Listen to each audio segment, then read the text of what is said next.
Students हम discuss करेंगे important news के बारे में। First news is regarding the CEC and EC का जो अपॉइंटमेंट प्रोसेस है उसके पर्सपेक्टिव से है। स्टूडेंट सीईसी एंड ईसी का जो अपॉइंटमेंट प्रोसेस है उसी के रिगार्डिंग में सुप्रीम कोर्ट के द्वारा एक जजमेंट है उसको डिलीवर किया गया था 2023 के समय में। आप देखिए कि 2023 के समय में सुप्रीम कोर्ट के द्वारा एक सिलेक्शन कमेटी है उसके पर्सपेक्टिव से डिस्कस किया था Anoop Barnwal versus Union of India case के अंदर में। Anoop Barnwal versus Union of India का वो केस है जिसके अंदर में सुप्रीम कोर्ट के द्वारा सीईसी एंड ईसी का जो अपॉइंटमेंट प्रोसेस है वो एक सिलेक्शन कमेटी के थ्रू होना चाहिए। आप देखिए कि 2023 के इस केस से अर्लियर फेज के अंदर में जो यहाँ पे सीईसी एंड ईसी का जो अपॉइंटमेंट हुआ करता था वो बेसिकली गवर्नमेंट के द्वारा कुछ नेम्स है उनको सजेस्ट किया जाता था और बाद में वो जो नेम है प्रेसिडेंट को रिकमेंड किए जाते थे। प्रेसिडेंट के द्वारा उनका जो अपॉइंटमेंट है वो आपको देखने के लिए मिलता था। तो आप देखिए कि जो हमारा इलेक्शन कमीशन है एक इम्पोर्टेंट इंस्टीट्यूशन है डेमोक्रेसी के सर्वाइवल के लिए, डेमोक्रेसी का फ्री एंड फेयर इलेक्शन है उसको भी कंडक्ट करने के लिए। उसी के रिगार्डिंग में सुप्रीम कोर्ट के द्वारा Anoop Barnwal versus Union of India case के अंदर में जो सिलेक्शन कमेटी है उसके पर्सपेक्टिव से डिस्कस किया गया। अगर हम बात करें स्टूडेंट सिलेक्शन कमेटी के बारे में तो सिलेक्शन कमेटी के पर्सपेक्टिव से आपको यहाँ पे इंफॉर्मेशन होनी चाहिए कि जो सुप्रीम कोर्ट के द्वारा जो सिलेक्शन कमेटी बताया गया था उसके अंदर में पीएम सर थे। पीएम सर के अलावा जो हमारे सीजीआईस हैं उनको यहाँ पे ऐड किया गया था और आप देखिए कि जो लीडर ऑफ अपोजिशन के जो लीडर रहेंगे उनको यहाँ पे बेसिकली ऐड किया गया था। 3 मेंबर्स का ये जो सिलेक्शन कमेटी है सुप्रीम कोर्ट के द्वारा। बाद में आप देखिए कि गवर्नमेंट के द्वारा अपना एक कानून है वो लाया गया, गवर्नमेंट के द्वारा पार्लियामेंट के अंदर में अपना जो कानून है जो लॉ है उसको पास करवाया गया और उसके अंदर में बेसिकली जो सिलेक्शन कमेटी है उसको चेंज किया गया। वहाँ पे सिलेक्शन कमेटी के अंदर में पीएम सर हैं, पीएम सर के अलावा आप देखिए कि लीडर ऑफ अपोजिशन है और यहाँ पे दोनों ही जगह आपको लीडर ऑफ अपोजिशन के बारे में एक और जानकारी होनी चाहिए। अगर किसी भी पॉलिटिकल पार्टी के द्वारा जो 10% का जो सीट है उनको नहीं सिक्योर किया गया है तो लीडर ऑफ अपोजिशन का जो पोस्ट है जिसके लिए 10% का जो सीट है वो मिनिमम रिक्वायर्ड है। तो आप देखिए कि उस समय जो लार्जेस्ट पार्टी रहेगा अपोजिशन से उसके लीडर को यहाँ पे सिलेक्ट किया जाएगा इस सिलेक्शन कमेटी के अंदर में। इसके अलावा आप देखिए कि यहाँ पे यूनियन मिनिस्टर हैं, कोई भी यूनियन मिनिस्टर जो पीएम सर के द्वारा रिकमेंड किया जाएगा इस कमेटी के रिगार्डिंग में तो उस यूनियन मिनिस्टर को भी सिलेक्शन कमेटी का पार्ट होना होगा। तो इस तरीके से गवर्नमेंट के द्वारा चेंज किया गया है इस एक्ट के रिगार्डिंग में। आप देखिए कि यहाँ पे आपको इन्फॉर्मेशन ये होना चाहिए कि एडीआर जो है हमारे यहाँ पे एक एनजीओ देखने के लिए मिलता है।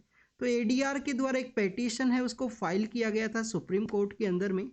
स्टूडेंट्स एडीआर का जो पेटिशन सुप्रीम कोर्ट के अंदर फाइल हुआ उसको बेसिकली इंक्लूड किया गया है और उसको इंक्लूड करते हुए उसका जो यहाँ पे जो सुनवाई है आने वाले समय में किया जाएगा। सुनवाई यही है कि एडीआर का डिमांड यही है इस एनजीओ का कि यहाँ पे जो सीजीआई का जो चेंज किया गया है सिलेक्शन कमेटी के अंदर में उनको फिर से ऐड किया जाए इस गवर्नमेंट के एक्ट के अंदर में या गवर्नमेंट एक्ट का जो इम्प्लीमेंटेशन है उसको यहाँ पे स्टे लगाया जाए सुप्रीम कोर्ट के द्वारा।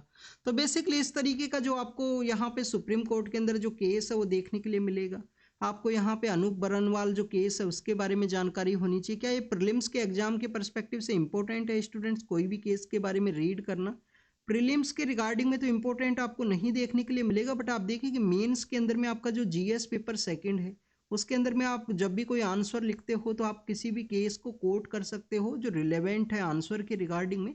अगर आपको मोर मार्क्स है उनको फेस करना है आपके आंसर राइटिंग के थ्रू में या प्रॉपर वे में आप आंसर लिखोगे, कोई ना कोई फैक्चुअल डाटा है, कोई केस है, कोई कमेटी है उसके बारे में अपने आंसर के अंदर में आप मेंशन करोगे। तो नेक्स्ट अगर हम बात करें यहाँ पे इलेक्शन कमीशन के ही पर्सपेक्टिव से हमारे जो सीईसी हैं उनके द्वारा कहा गया है कि इलेक्शन का जो तैयारियां हैं वो चल रही हैं उनके द्वारा इलेक्शन जो प्रिपरेशन है उसी के रिगार्डिंग में कॉन्फ्रेंस के पर्सपेक्टिव से कहा गया।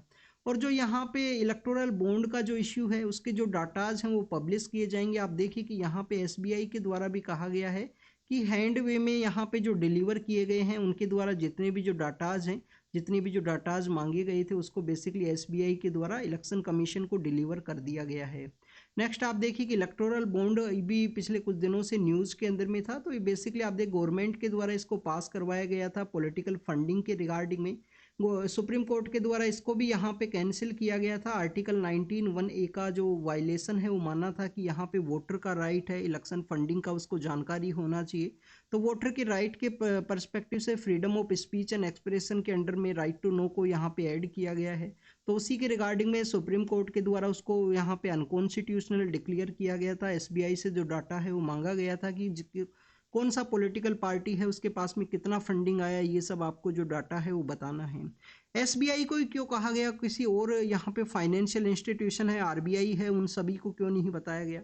आप देखिए कि जो एसबीआई है वो यहाँ पे सोल अथॉरिटी था, यहाँ पे इलेक्टोरल बॉन्ड है उनका रिलीज करने के रिगार्डिंग में एसबीआई को सोल अथॉरिटी है उस एक्ट के अंदर में बनाया गया था, जो 2017-18 के समय में एग्जिस्टेंस के अंदर में आता है। इसके अलावा आपको वहाँ पे मिनिमम रिक्वायरमेंट है उसके बारे में भी पता होना चाहिए कि पॉलिटिकल पार्टी के द्वारा लोकसभा का जो इलेक्शन है, लोकसभा के इलेक्शन के अलावा आप देखिए कि जो स्टेट लेजिस्लेटिव असेंबली का इलेक्शन है उसके अंदर में 1% वोट है उस पॉलिटिकल पार्टी के द्वारा सिक्योर किया गया हो, वही पॉलिटिकल पार्टी एलिजिबल है इलेक्टोरल बॉन्ड के परस्पेक्टिव से। गवर्नर और गवर्नमेंट्स जो स्टेट गवर्नमेंट्स हैं उनका कन्फ्लिक्ट आपको कंटिन्यूस देखने के लिए मिलता है। कम्प्लीटली 1 ईयर के अंदर में कहीं ना कहीं जो political parties different political ideology का जो पार्टी है वो पावर के अंदर में है, वहाँ पे गवर्नर और वहाँ का जो स्टेट गवर्नमेंट है उसका जो कन्फ्लिक्ट है वो आपको कंटिन्यूस देखने के लिए मिलेगा। कभी आप देखें कि बिल्स के रिगार्डिंग में असेंट के परस्पेक्टिव से आपको देखने के लिए मिलता है, जिसके रिगार्डिंग में हम आर्टिकल 200 है 201 है उनके पर्सपेक्टिव से रीड करते हैं। सुप्रीम कोर्ट के द्वारा भी अपना एक जजमेंट है उसको डिलीवर किया गया था कि गवर्नर के द्वारा टाइम बाउंड मैनर के अंदर में जो बिल है उसको असेंट है वो ग्रांट किया जाए। आपको प्रेसिडेंट का जो असेंट है उसके बारे में भी पता होना चाहिए। आप देखिए यहाँ पे हमने इलेक्शन कमीशन के अंदर में जो सिलेक्शन कमेटी है उसके पर्सपेक्टिव से रीड किया, तो आर्टिकल 111 है जो बेसिकली प्रेसिडेंट के रिगार्डिंग में है। नेक्स्ट अगर हम बात करें स्टूडेंट्स, तो यहाँ पे तमिलनाडु के एक मिनिस्टर हैं उनके पर्सपेक्टिव से है। आप देखिए कि तमिलनाडु के जो मिनिस्टर हैं उनको वहाँ पे बेसिकली डिसक्वालीफाई है वो किया गया था क्रिमिनलाइजेशन के बेसिस के ऊपर में। बाद में सुप्रीम कोर्ट के द्वारा उनको जो स्टे है वो दे दिया गया, सुप्रीम कोर्ट के द्वारा उनको स्टे दिया गया है। और आपको लेटर फॉर्म के अंदर देखने के लिए मिलेगा कि यहाँ पे मद्रास हाई कोर्ट के द्वारा उनको डिसक्वालीफाई कर दिया गया था, तमिलनाडु जो लेजिस्लेटिव असेंबली है उनके द्वारा। तो गवर्नर के द्वारा उनको फिर से मिनिस्ट्री के अंदर इंडेक्ट है वो नहीं किया गया है, उसको स्टॉल है वो कर दिया गया है, यहाँ पे उसी को डिस्कस किया गया है।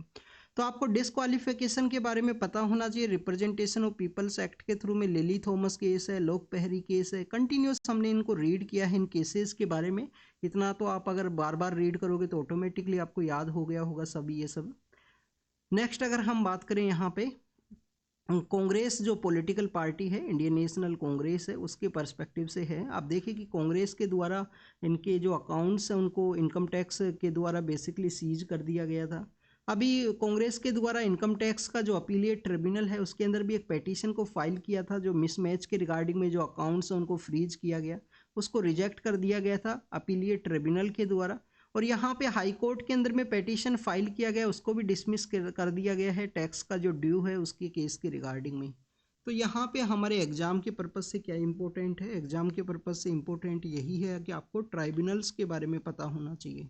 ट्राइब्यूनल्स के बारे में हमने देखा है स्वर्ण सिंह कमेटी आर्टिकल 323 है, 323 ए एंड बी आपको जो आर्टिकल है वो देखने के लिए मिलते हैं। A for administrative purpose of tribunal, B for the आपको यहाँ पे अदर पर्पज ऑफ ट्राइब्यूनल के पर्सपेक्टिव से देखने के लिए मिलेगा। नेक्स्ट अगर हम बात करें, आप देखिए कि यहाँ क्या पॉलिटिकल पार्टी इनकम टैक्स का जो रडार है उसके अंडर में आती हैं या नहीं आती हैं, ये आपको रीड करना है। तो ये आपका होमवर्क है, आपको बेसिकली यही रीड करना है। क्या पॉलिटिकल पार्टीज यहाँ पे इनकम टैक्स का जो रडार है उसके अंडर में आती हैं? क्या पॉलिटिकल पार्टीज को भी जो इनकम टैक्स है वो रिटर्न फाइल करना होता है? ये आपको रीड करना है। नेक्स्ट आपको रीड करना है आरटीआई एक्ट के बारे में। क्या प्रेजेंट समय में हमारे यहाँ पे जो पॉलिटिकल पार्टीज हैं वो राइट टू इन्फॉर्मेशन का जो एक्ट है उसके अंडर में आती हैं? क्या उनका आरटीआई एक्ट के द्वारा उनको कवर किया जाता है? इन दोनों के बारे में अगर आपको गूगल करना है, नहीं पता है तो, और आपको कमेंट सेक्शन के अंदर में अपना जो आंसर है वो बता देना अगर आप बताना चाहो तो। नेक्स्ट अगर हम बात करें स्टूडेंट्स, यहाँ पे है सिटीजनशिप अमेंडमेंट एक्ट के बारे में। आप देखिए कि अभी प्रेजेंट समय में इलेक्शन का भी समय है, तो काफ़ी कम न्यूज़ है वो आपको अदर देन इलेक्शन के पर्सपेक्टिव से देखने के लिए मिलेंगी। मैक्सिमम जो न्यूज़ है वो इलेक्शन के ही रिगार्डिंग में है।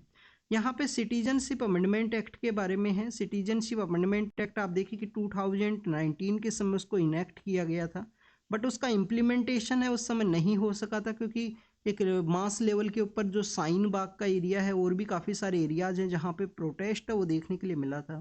तो 2019 का जो यहाँ पे सिटीजनशिप अमेंडमेंट एक्ट है उसको इम्प्लीमेंट करने के बारे में बात किया गया है कि हमारे जो 3 नाइबर कंट्री हैं, पाकिस्तान, अफगानिस्तान और बांग्लादेश, वहाँ से जो माइनॉरिटी कम्युनिटी हैं, वहाँ पे आप देखिए कि मुस्लिम जो रिलीजन है, जो इस्लाम का जो रिलीजन है, उनका जो मेजोरिटी के अंदर आपको देखने के लिए मिलेगा। तो वहाँ से जो माइनॉरिटी कम्युनिटी इंडिया के लिए आते हैं उनको अलाउ किया गया है। एक्सेप्ट मुस्लिम कम्युनिटी के अलावा जो भी कम्युनिटीज़ हैं, मैक्सिमम 6 to 7 है जिनको मेंशन किया गया है अलाउ के रिगार्डिंग में। अब यहाँ पे जो प्रोटेस्ट क्यों है, एक तो रिलीजन के बेसिस पे, एक आप देखिए कि इंडिया के अंदर आपको मिस इन्फॉर्मेशन है वो भी आपको देखने के लिए मिलती है। हर एक पॉलिटिकल पार्टी अपने वोट्स को सिक्योर करने के लिए, अपने वोट्स को कंसोलिडेट करने के लिए इस तरीके से मिस इन्फॉर्मेशन है उसको स्प्रेड करते हैं। मिस इन्फॉर्मेशन ये बताया गया है कि यहाँ पे किसी का जो सिटीजनशिप है वो कैंसिल होगा, तो आप देखिए कि यहाँ पे सिटीजनशिप कैंसिल नहीं होगा स्टूडेंट्स, सिटीजनशिप है वो कैंसिल नहीं होगा यहाँ पे, ये बेसिकली आपको पता होना चाहिए। नेक्स्ट यहाँ पे बताया गया है जस्ट बिफोर द इलेक्शन, इस तरीके से जो इम्प्लीमेंटेशन है वो नहीं करना चाहिए। इलेक्शन के अंदर में अपना जो पॉलिटिकल बेनिफिट है उसके रिगार्डिंग में यहाँ पे डिस्कस किया गया है इस एडिटोरियल के अंदर में। तो आप देखिए कि हमारे लिए इम्पोर्टेंट क्या है, एक तो आपको मतवा कम्युनिटी के बारे में पता होना चाहिए। जो बांग्लादेश से वेस्ट बंगाल का जो एरिया है वहाँ पे वो माइग्रेट किए थे, मतवा कम्युनिटी हैं, उनके बारे में ऑलरेडी भी हमने काफ़ी बार रीड किया है कि मतवा मूवमेंट क्या है, तो आप उसके बारे में आप रीड करना। हरिचंद्र ठाकुर जी के द्वारा उसको बेसिकली इस्टेब्लिश किया गया था। मतवा जो कम्युनिटी हैं, जो रिलीजन है, वो जो आपको देखने के लिए मिलता है, बेसिकली रिलीजन नहीं है स्टूडेंट्स, एक कम्युनिटी है। बांग्लादेश के अंदर उनका डोमिनेशन हुआ करता था, बाद में वो लोग माइग्रेट किए हैं वेस्ट बंगाल के अंदर में। नेक्स्ट आप देखिए कि यहाँ पे एक डिमांड और देखने के लिए मिलती है, ये डिमांड ये देखने के लिए मिलती है कि जो तमिलियन पर्सनस हैं, जो कि श्रीलंका का नॉर्दर्न पार्ट है जिसको कि हम जाफना के नाम से जानते हैं, तो उनको इंडिया के अंदर में अलाउ कर दिया जाए। तो उसके रिगार्डिंग में भी आपको एक डिबेट देखने के लिए मिलेगा। रिलीजन के बेसिस पे अलाउ किया गया है, तो हमारे यहाँ पे रिलीजन कोई क्राइटेरिया नहीं है सिटीजनशिप गेन का, बट गवर्नमेंट के द्वारा इसको इम्प्लीमेंट किया गया। नेक्स्ट अगर हम बात करें स्टूडेंट्स, यहाँ पे नेचुरलाइजेशन का जो प्रोसेस है, नेचुरलाइजेशन क्या है, नेचुरलाइजेशन मीन्स यहाँ पे 11 ईयर का एक समय हुआ करता था। अगर कोई फॉरेनर इंडिया के अंदर में 11 ईयर के समय के लिए रहता है तो वो अप्लाई कर सकता है सिटीजनशिप के रिगार्डिंग में। आप देखिए कि यहाँ पे जो उसका टाइम पीरियड है उसको भी रिड्यूस करके 5 ईयर कर दिया गया है। 31 दिसंबर 2014 को कट ऑफ डेट रखा गया है। तो ये कुछ बेसिक इन्फॉर्मेशन था सिटीजनशिप अमेंडमेंट एक्ट के बारे में। रिसर्च एंड फंडिंग के बारे में है, आप देखिए कि बजट 2024 के समय में, बजट 2024 के समय में हमारी गवर्नमेंट के द्वारा 1 लाख करोड़ का 1 लाख करोड़ का एक बेसिकली जो कॉर्पस फंड है उसके बारे में बात किया गया कि research and development and innovation को प्रमोट करने की रिगार्डिंग में, research and development and innovation को प्रमोट करने की रिगार्डिंग में इस तरीके से जो बजट है उसको इम्प्लीमेंट किया जाएगा। आप देखिए कि हमारे जो डिफरेंट पीएम्स हैं उनके द्वारा साइंटिफिक जो रिसर्च है, साइंटिफिक जो यहाँ पे वर्क है उसको प्रमोट करने के पर्सपेक्टिव से काफ़ी कुछ कहा गया है। हमारे जो लाल बहादुर शास्त्री सर हैं जो पीएम हुआ करते थे, उनके द्वारा उस समय का जो डिमांड था जय जवान जय किसान का डिमांड है। जय जवान का डिमांड क्या है कि आप देखिए कि चाइना के द्वारा इंडिया के ऊपर अटैक किया गया था, जो आपको रेजांगला के एरिया के अंदर देखने के लिए मिलता है। तो जय जवान है। जय किसान, उस समय में इंडिया बेसिकली दूसरे कंट्रीज है उनके ऊपर जो ग्रेन्स है उसके ऊपर डिपेंड हुआ करता था। बाद में आपको ग्रीन रिवॉल्यूशन का वो इनिशियल फेज भी देखने के लिए मिलता है। आप देखिए कि 1964-65 के समय में जो ग्रीन रिवॉल्यूशन है उसको प्रमोट किया गया था। तो हमारा जय जवान है, जय जवान है, जय किसान है, जय जवान है, इसके अलावा जय किसान है। फिर आप देखिए कि लेटर फॉर्म के अंदर में जब अटल बिहारी वाजपेयी सर यहाँ पे पावर के अंदर आते हैं उनके द्वारा इसको ऐड किया गया जय विज्ञान के साथ में, जय विज्ञान के साथ में ऐड किया गया। आप देखिए कि अटल बिहारी वाजपेयी सर जब पावर के अंदर में थे तो हमारे जो प्रेसिडेंट आएंगे लेटर फॉर्म के अंदर में वो आपको देखने के लिए मिलते हैं एपीजे अब्दुल कलाम सर हैं। इंडिया के द्वारा अपना जो मिसाइल जो प्रोग्राम है उसको भी लॉन्च कर दिया गया था। उस समय में पोखरण भी हमने टेस्ट कर लिया था। तो हमारा काफ़ी कुछ जो डेवलपमेंट है साइंटिफिक एरिया के अंदर देखने के लिए मिला था। फिर आप देखिए प्रेजेंट जो पीएम सर हैं पावर के अंदर में, उनके द्वारा यहाँ पे जय विज्ञान के साथ में जो इनोवेशन है, जो अनुसंधान है, रिसर्च का जो एक्टिविटी है, उनके बारे में किया गया है।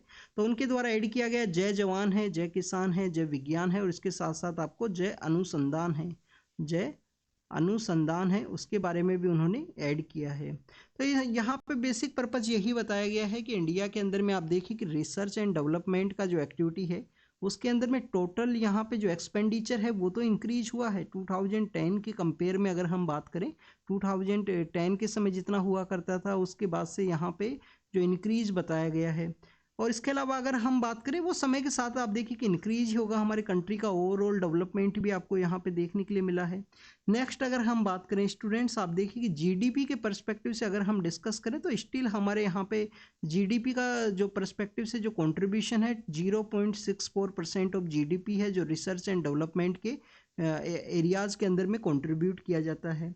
अगर हम कंपेयर करें दूसरे कंट्रीज के साथ में, तो देखिए कि चाइना के अंदर में 2.4 है, चाइना के अंदर में 2.4 है ये जो स्पेंडिंग है। हमारा जो जर्मनी है वहाँ पे 3.1% आपको देखने के लिए मिलता है। साउथ कोरिया के अंदर में 4.8% है। यूएस के अंदर में आप देखिए कि आपको 3.5 के आसपास देखने के लिए मिलेगा। तो जीडीपी के वे में जो कंट्रीब्यूशन है वो काफ़ी कम है, तो इस वजह से हमें जो कंट्रीब्यूशन है उसको इंक्रीज करना है। बट अगर हम बात करें हमारा जो एकेडमिक टैलेंट है उसके पर्सपेक्टिव से, तो इंडिया के अंदर में काफ़ी सारे जो एकेडमिक एरियाज़ के अंदर में 3rd नंबर पे ऊपर इंडिया का जो रैंकिंग है वो देखने के लिए मिलेगा। एकेडमिक सेक्टर के अंदर जो हमारे न्यू पीएचडी होल्डर्स हैं, मोर जो नंबर ऑफ चिल्ड्रंस हैं जो यहाँ पे इंगेज हुए हैं साइंटिफिक एक्टिविटीज़ के अंदर में। तो उसी के पर्सपेक्टिव से डिस्कस करते हुए यहाँ पे बताया गया कि हमारे हायर एजुकेशन जो इंस्टीट्यूशंस हैं उनको भी यहाँ पे प्रमोट करने का ज़रूरत है, साइंस एंड रिसर्च का जो एक्टिविटी है उसके रिगार्डिंग में। इसके अलावा यहाँ पे कहा गया है अनुसंधान के रिगार्डिंग में, जो हमारा यहाँ पे नेशनल रिसर्च फाउंडेशन एक्ट है जिसको पास किया गया था अभी रिसेंटली, ANRF नाम का जो एक्ट है वो आपको देखने के लिए मिलता है। अनुसंधान नेशनल रिसर्च जो फाउंडेशन एक्ट है उसके पर्सपेक्टिव से। इसके अलावा आप देखिए कि नेशनल डीप टेक जो स्टार्टअप पॉलिसी है वो भी इम्प्लीमेंटेशन के अंदर में आया है। तो गवर्नमेंट को इन सभी को हायर एजुकेशन इंस्टीट्यूशंस का जो इंटरलिंकेज है उसको इस्टेब्लिश करना चाहिए, इस तरीके के जो एकेडमिक सेक्टर में डेवलपमेंट हो, जिससे कि रिसर्च एंड डेवलपमेंट का जो एक्टिविटी है वो यहाँ पे इंक्रीज हो सके। 1 लाख करोड़ का जो बजट का एक कॉर्पस रखा गया है, ये भी इंपॉर्टेंट है। प्राइवेट सेक्टर का जो कॉन्ट्रीब्यूशन है उसको भी यहाँ पे इंगेज किया जाएगा इस बजट सेक्टर के अंदर में रिसर्च एंड डेवलपमेंट की एक्टिविटी के पर्सपेक्टिव से। कर्नाटक का एक सिविल इंजीनियरिंग बिल है, तो उसके रिगार्डिंग में यहाँ पे डिस्कस किया गया है। उसका मेन पर्पज यही है कि जो इंजीनियरिंग जो इंफ्रास्ट्रक्चर का जो डेवलपमेंट है वो यहाँ पे बेटर क्वालिटी का डेवलपमेंट हो सके। कर्नाटक का सिविल जो इंजीनियरिंग बिल है वो एग्जिस्टेंस के अंदर में आया है। उसके रिगार्डिंग में कुछ मिस इन्फॉर्मेशन है वो भी स्प्रेड हुआ है, तो उन सभी को यहाँ पे डिस्कस किया गया है। कोई स्टेट स्पेसिफिक आपको लिटिल बिट इन्फॉर्मेशन पता होनी चाहिए, उससे रिगार्डिंग में कोई क्वेश्चन है वो प्रीलिम्स और मेंस इन सभी में नहीं पूछा जाएगा। आप कहीं ना कहीं एग्जाम्पल के रूप से इसको यूज कर सकते हो। अभी रिसेंटली इंडियन गवर्नमेंट के द्वारा यूरोपियन जो फ्री ट्रेड एसोसिएशन के जो 4 कंट्रीज हैं उनके साथ में आप देखिए कि फ्री ट्रेड एग्रीमेंट को साइन किया है। उसको trade and economic partnership agreement के रूप से जानते हैं, ट्रेड एंड इकोनॉमिक पार्टनरशिप के एग्रीमेंट के रूप से। कौन से 4 कंट्रीज है जिसके साथ में इंडिया ने ये जो ट्रेड एंड पार्टनरशिप एग्रीमेंट है जिसको यहाँ पे साइन किया है? Trade and economic partnership agreement है जो साइन किया है इंडिया ने यूरोपियन जो फ्री ट्रेड एसोसिएशन के। यूरोपियन फ्री ट्रेड एसोसिएशन है स्टूडेंट्स, यहाँ पे एसोसिएशन मीन्स क्या है? कुछ ऐसे कंट्री हैं जो सेपरेट हो चुके हैं यूरोपियन कमीशन से, तो उन कंट्रीज का ये ग्रुप है, एसोसिएशन है यूरोपियन फ्री ट्रेड एसोसिएशन। उनके जो 4 कंट्रीज हैं उनके साथ में ये अलायंस है उसको सिक्योर किया है। 4 कंट्रीज हैं स्टूडेंट्स, आपको आइसलैंड देखने के लिए मिलेगा, नॉर्वे है, स्वीडन है। आइसलैंड है, नॉर्वे है, स्वीडन है। आइसलैंड है, नॉर्वे है, स्वीडन है, और एक और कंट्री है जिसका नाम है लिंचचिटसेन। लिंचचिटसेन नाम का जो कंट्री है, आप इसका लोकेशन ज़रूर से देख लेना इन 4 कंट्रीज के बारे में।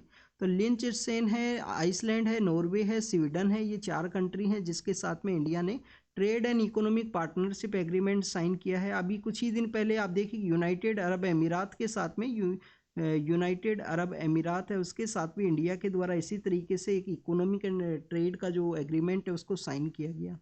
यूरोपियन जो यूनियन के साथ में हमारा जो फ्री ट्रेड एग्रीमेंट है वो स्टिल डिस्कशन फेज के अंदर में है, वो इम्प्लीमेंटेशन के अंदर नहीं आया है।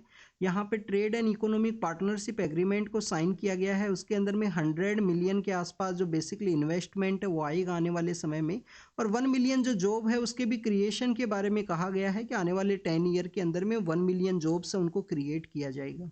तो बेसिकली एग्रीमेंट के बारे में है। आप देखिए कि एसर का रिपोर्ट है, एसर का रिपोर्ट किसके द्वारा निकाला जाता है, एनजीओ प्रथम के द्वारा। एसर क्या है स्टूडेंट्स, एसर है basically annual status of education report. हमारे जो रूरल एरिया के अंदर में ये जो सर्वे है वो कंडक्ट होता है एनजीओ प्रथम के द्वारा। 2005 से ये जो सर्वे है वो कंडक्ट हो रहा है स्टूडेंट्स एनजीओ प्रथम के द्वारा। बेसिकली रूरल एरिया के अंदर होता है, और आपको जो एज ग्रुप है वो काफ़ी कम देखने के लिए मिलेगा। बट इस बार जो एज ग्रुप रखा गया है वो 14 to 18 ईयर का जो एज ग्रुप है उसको यहाँ पे टेस्ट किया गया है एसर के सर्वे के अंदर में। उसके अंदर में बताया गया है कि हमारे यहाँ पे इस एज ग्रुप के जो मैक्सिमम चिल्ड्रंस हैं 86 के आसपास जो चिल्ड्रंस है वो स्कूल गोइंग है, कहीं ना कहीं जो एजुकेशन इंस्टीट्यूशन है उसके अंदर उन्होंने एनरोल किया है अपने आप को 14 to 18 के जो एज के हैं। बट इसके अंदर बताया गया कि ये जो बच्चे हैं, ये जितने भी बच्चे हैं यहाँ पे 86% जो बच्चे हैं जिन्होंने एनरोल किया है एजुकेशन इंस्टीट्यूशन के अंदर में, उसमें से 1/3 जो चिल्ड्रंस हैं 1/3 जो चिल्ड्रंस हैं उनको आप देखिए कि सेकंड क्लास, जो हमारी सेकंड क्लास होती है, जो बेसिक न्यूमरेसी है, बेसिक मैथमेटिक्स है, जो फाउंडेशनल लिटरेसी है, वो उनके बारे में जानकारी नहीं है। तो ये एक ड्रॉबैक आपको देखने के लिए मिलता है कि क्वालिटी एजुकेशन है, एनरोलमेंट इंक्रीज हुआ but quality education continuous declining phase के अंदर में है। तो यहाँ पे हायर इंगेजमेंट के पर्सपेक्टिव से और बेटर लर्निंग के रिगार्डिंग में टीचिंग का जो मेथड है कि टीचर्स को यहाँ पे इंगेजमेंट है वो करना चाहिए, एजुकेशन को एज ए यहाँ पे जो फन के थ्रू में उसको याद कर सके उस तरीके का आपको यहाँ पे डिस्कशन है वो किया गया है इनके द्वारा। तो बेसिकली आपको एनजीओ प्रथम के बारे में भी पता होना चाहिए। आप देखिए कि एनजीओ प्रथम काफ़ी बार न्यूज़ के अंदर में था अभी रिसेंटली। एनजीओ प्रथम के बारे में आप ज़रूर से रीड करना, अभी कौन सा अवार्ड है इनको मिला है, एनजीओ प्रथम को जो अवार्ड है वो मिला है, क्या रमन मैग्सेसे से अवार्ड मिला है एनजीओ प्रथम को, तो उसके बारे में आपको ज़रूर से पता होना चाहिए। आप देखिए कि इस यहाँ पे जो डिफेंस के रिगार्डिंग में जो वेपन्स है उसके पर्सपेक्टिव से एक आपको जो रिपोर्ट है वो देखने के लिए मिलती है। उस रिपोर्ट के द्वारा एनालाइज किया जाता है कि कौन से कंट्री का जो डिफेंस सेक्टर के अंदर इंडिया से इंपोर्ट किया जाता है। तो रसिया का एक डोमिनेशन हुआ करता है इंडिया के अंदर में, जो डिक्लाइन हुआ है पिछले कुछ दिनों के अंदर में। और यूएस एंड अगर हम बात करें United state of America and आप देखिए कि जो फ्रांस जो कंट्री है उनके साथ में इंडिया का जो इंगेजमेंट है वो इंक्रीज हुआ है। बट स्टिल अगर हम बात करें इंडिया के द्वारा जो सबसे ज़्यादा जो डिफेंस के जो वेपन्स है वो इंपोर्ट किए जाते हैं तो वो आपको रसिया से ही देखने के लिए मिलेंगे। ज़रूर नंबर्स को यहाँ पे डिक्रीज हुआ है अगर हम कंपेयर करें अर्लियर फेज के अंदर में जो इंपोर्ट हुआ करता था रसिया के साथ में, तो आप देखिए कि नंबर्स यहाँ पे डिक्लाइन हुआ but still Russia number 1 position के अंदर में है टोटल जो डिफेंस है उनके इंपोर्ट के रिगार्डिंग में। नेक्स्ट अगर हम बात करें, अभी देखिए कि कुछ जजेज हैं जिनके द्वारा पॉलिटिकल पार्टी है उसको ज्वाइन किया गया और उनके द्वारा यहाँ पे जो इलेक्शन है वो कंटेस्ट किया जाएगा। तो उसी के पर्सपेक्टिव से कहा गया है कि हमारे जो जज हैं वो बेसिकली रिटायरमेंट के बाद में कहीं पे भी लॉयर है वो नहीं बन सकते हैं। हमारे जो सुप्रीम कोर्ट के जज हैं जब रिटायर होते हैं तो उसके बाद में जो लॉयर है वो उसका प्रैक्टिस है वो कैरियर आउट नहीं किया जा सकता है उनके द्वारा। हमारे जो कैग हैं, जो आप देखिए कि controller and auditor general of India है, कैग के अलावा अगर हम बात करें स्टेट पब्लिक सर्विस कमीशन है, स्टेट पब्लिक सर्विस कमीशन के जो मेंबर्स हैं उनके द्वारा भी कोई जो जॉब है वो यहाँ पे नहीं सिक्योर किया जा सकता है आफ्टर द रिटायरमेंट के बाद में, कि गवर्नमेंट का जो जॉब है वो यहाँ पे नहीं कैरी आउट करेंगे। बट आप देखिए कि पॉलिटिकल एनरोलमेंट के बारे में यहाँ पे कहीं पे भी मेंशन नहीं है कि इनका कॉलिंग ऑफ पीरियड होना चाहिए। लॉ कमीशन के द्वारा भी इसको डिस्कस किया गया है मल्टीपल टाइम्स आपको डिफरेंट प्लेस के ऊपर इसका डिस्कशन देखने के लिए मिलता है कि कोई भी एक जज है, जज के द्वारा कूलिंग ऑफ पीरियड होना चाहिए उनका कि 2 ईयर है, उसी के बाद में आप देखिए कि उनका अपॉइंटमेंट है वो किया जाए। हमारे पी सिद्धाशिवम नाम के यहाँ पे जो जज हैं वो हुआ करते थे सुप्रीम कोर्ट के अंदर में। आप देखिए कि 2013 के समय में उनको यहाँ पे गवर्नर अपॉइंट कर दिया गया था, गवर्नमेंट के द्वारा केरल का जो गवर्नर है वो अपॉइंट किया गया था पी सिद्धाशिवम सर को उस समय में। और अभी रिसेंटली ये जो जज हैं जो कलकत्ता हाई कोर्ट से हैं उन्होंने एक पॉलिटिकल पार्टी को ज्वाइन किया है और उनके द्वारा इलेक्शन है वो कंटेस्ट किया जाएगा। तो उसी के पर्सपेक्टिव से यहाँ पे डिस्कस किया गया कि इलेक्शन के रिगार्डिंग में कोई भी यहाँ पे क्राइटेरिया नहीं है। कूलिंग ऑफ पीरियड के बारे में मल्टीपल टाइम्स अलग अलग जगह डिस्कस किया गया है। अब यहाँ पे आपसे एक क्वेश्चन है कैग के रिगार्डिंग में। आप देखें कि हमारे एक कैग हुआ करते थे। कैग के अगर हम बात करें, विनोद राय नाम के जो पर्सन है, काफ़ी फेमस पर्सनैलिटी हैं। तो आप देखिए कि जो कैग सर हैं उनके द्वारा आफ्टर द रिटायरमेंट के बाद में जो बैंक बोर्ड ब्यूरो नाम का एक इंस्टीट्यूशन है वो इस्टेब्लिश हुआ था। उस इंस्टीट्यूशन को उनके द्वारा हेड किया गया था। बट उस समय में जब बैंक बोर्ड ब्यूरो को उनके द्वारा हेड किया गया तो उनके द्वारा जो सैलरी है वो 1 रुपी सैलरी है वो लिया जाता था। उनके द्वारा जो सैलरी है वो आपको नहीं देखने के लिए मिलेगा, कोई हायर कंप्लीट सैलरी है वो नहीं लिया जाता था। तो इसी वजह से आप देखिए कि उनका अपॉइंटमेंट इस तरीके से देखने के लिए मिलता है। आपको अगर यहाँ पे कैग के बारे में नहीं पता है, रीअपॉइंटमेंट प्रोसेस है दोबारा से जॉब के बारे में, तो जाके अपना जो चैप्टर है लक्ष्मीकांत से ज़रूर से ओपन करके उसको रीड कीजिए। कैग के बारे में अपॉइंटमेंट प्रोसेस है या नहीं है, जॉब उनके द्वारा सिक्योर की जा सकती है या नहीं की जा सकती है, उसी के रिगार्डिंग में। अब आपको यहाँ पे एक होमवर्क और है आपके लिए। होमवर्क ये है कि बैंक बोर्ड ब्यूरो जिसके द्वारा बेसिकली हमारे यहाँ पे जो बैंकिंग सेक्टर्स के जो सीईओ हैं उनको अपॉइंट किया जाता था, उसको चेंज किया गया है गवर्नमेंट के द्वारा। हमने कुछ दिन पहले टेलीग्राम चैनल के ऊपर भी शेयर किया था इसके बारे में, तो आप वहाँ से भी सर्च कर सकते हो अगर आपको नहीं पता है। आप इसके बारे में रीड करना, प्रेजेंट जो इंस्टीट्यूशन है उसका क्या नाम है। यहाँ पे न्यूजीलैंड के जो डिप्टी पीएम हैं उनके द्वारा कहा गया है कि जो नज्जर केस अभी स्टिल नॉट ओवर है। कनेडियन कंटिन्यूस इन्वेस्टिगेशन के अंदर में है। उस नज्जर केस के अंदर में आप देखिए कि हरदीप सिंह नज्जर नाम की एक पर्सन है जिनका डेथ हुआ था। कनाडा के द्वारा एलिगेशंस लगाए गए थे इंडिया के अगेंस्ट में कि इंडिया के द्वारा असैसिनेशन को कैरी आउट किया गया है। उस समय में हमने वो लोकेशन है उसके बारे में भी काफ़ी रीड किया था कि वो जो यूएस एंड कनाडा का वो लोकेशन है जहाँ पे आपको हमारा जो वर्ल्ड वॉर फर्स्ट का जो समय है उस समय भी काफ़ी सारे इंसिडेंट्स देखने के लिए मिलते हैं। आप देखिए कि हमारा यहाँ पे एक जो शिप जाता है इंडियन माइग्रेंट्स का, जिसको कनेडियन अथॉरिटी के द्वारा एंट्री नहीं दिया गया था उस एरिया के अंदर में, जो आपको ब्रिटिश कोलंबिया का जो स्टेट है वो देखने के लिए मिलता है कनाडा के अंदर में। आप देखिए कि हमारा जो ल्यूम्बरिंग इंडस्ट्री है, जो वुड इंडस्ट्री है, उसका भी डोमिनेशन आपको देखने के लिए मिलेगा उस ब्रिटिश कोलंबिया के एरिया के अंदर में।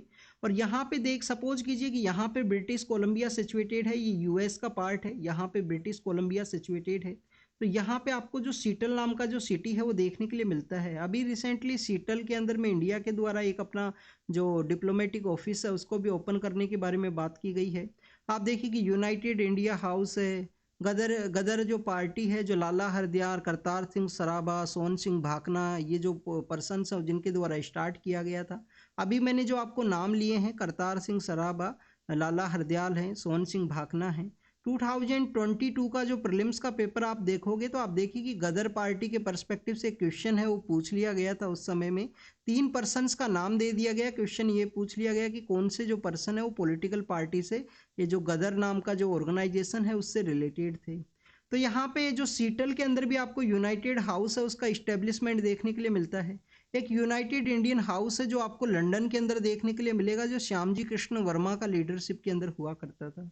तो यहाँ पे ये असैसिनेशन हुआ था नज्जर नाम के जो पर्सन है, जिनको कि बेसिकली खालिस्तान मूवमेंट के रिगार्डिंग में कहा जाता है, उसका मूवमेंट है उनके द्वारा चलाया जाता था कि इंडिया से सेपरेट करना है, इस तरीके का उनका जो मूवमेंट है वो देखने के लिए मिलता है। आप देखिए कि यहाँ पे न्यूजीलैंड के पीएम के द्वारा, ये जो डिप्टी पीएम के द्वारा ये स्टेटमेंट क्यों दिया गया, आपको एक अलायंस देखने के लिए मिलता है जिसको कि हम 5 आइज का जो अलायंस है उसके रूप से जानते हैं। 5 आइज का अलायंस क्या है स्टूडेंट्स? वर्ल्ड वॉर सेकंड के समय ये अलायंस है वो क्रिएट हुआ था। उसका मेन मोटिव यही था कि जो इंटेलिजेंस है उसको शेयर करना है, एक कंट्री के साथ में दूसरे कंट्री का जो इंटेलिजेंस है उसको शेयर करना है, कोई थ्रेट हो उस कंट्री को। तो इसमें 5 कंट्री हैं 5 आई अलायंस के अंदर में, 5 कंट्री आपको देखने के लिए मिलते हैं। 5 कंट्री कौन से हैं? इनिशियल फेज के अंदर में यूएसए एंड यूके के द्वारा इसको स्टार्ट किया गया था। बाद में आप देखिए कि कनाडा नाम का जो कंट्री है वो भी इसको ज्वाइन कर, कनाडा तो सबसे लेटर फॉर्म के अंदर आपको ज्वाइन करेंगे आप। इसके अलावा ऑस्ट्रेलिया है, न्यूजीलैंड है, तो आप इनको अच्छे से याद रख सकते हो। एक आप देखिए कि अर्लियर समय में एक पॉलिटिकल पावर हुआ करता था वर्ल्ड के अंदर में, एक प्रेजेंट समय का डोमिनेटेड पावर है यूके है, यूएसए है। इसके अलावा आप देखिए कि ऑस्ट्रेलिया है, ऑस्ट्रेलिया के अलावा न्यूजीलैंड है, ये भी नियर बाई कंट्रीज, और इसके अलावा जो कनाडा है।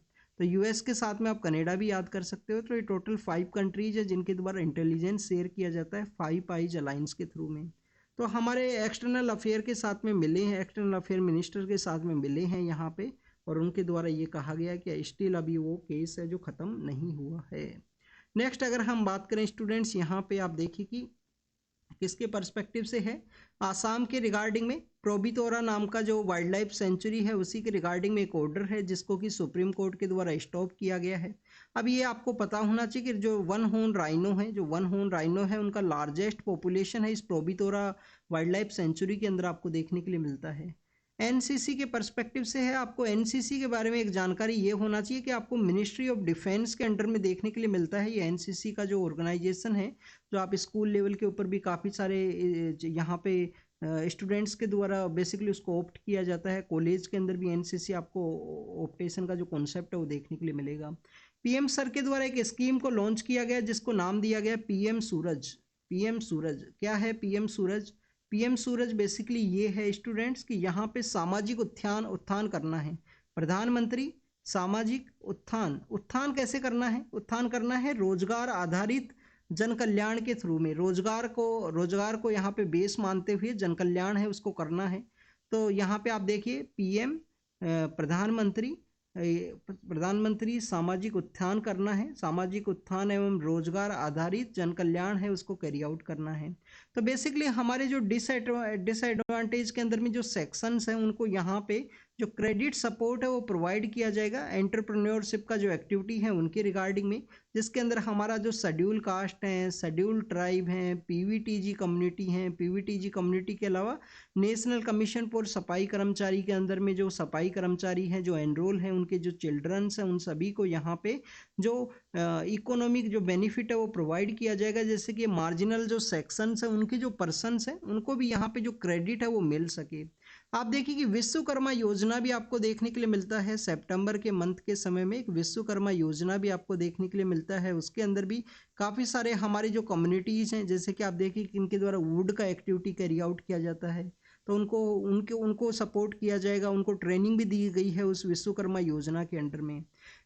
हमारा और जो ब्रिटिश का बेसिकली जो फ्री ट्रेड एग्रीमेंट है उसके रिगार्डिंग डिस्कशन फेज के अंदर में है, इम्प्लीमेंटेशन में नहीं आया है। प्रसार भारती के द्वारा एक नया न्यूज़ चैनल है उसको स्टार्ट किया गया है। पीएम प्रसार भारती के द्वारा आपको जो डीडी न्यूज़ एंड अदर जो न्यूज़ इंस्टीट्यूशन है वो देखने के लिए मिलेंगे, तो उनके द्वारा एक नया चैनल है उसको स्टार्ट किया गया। जो पैनल यहाँ पे एनिमल हस्बेंड्री का जो मिनिस्ट्री के द्वारा बनाया गया था उनके द्वारा कुछ डॉग्स हैं उनके रिगार्डिंग में बैन के बारे में बात की गई है कि उनका ब्रीडिंग है उसको भी नहीं कैरी आउट करना है, क्योंकि आप देखिए कि काफ़ी सारे ऐसे जो पेट्स हैं जो काफ़ी डेंजर डॉग्स हैं उनके द्वारा अटैक देखने के लिए मिला है अलग अलग पार्ट्स के अंदर में।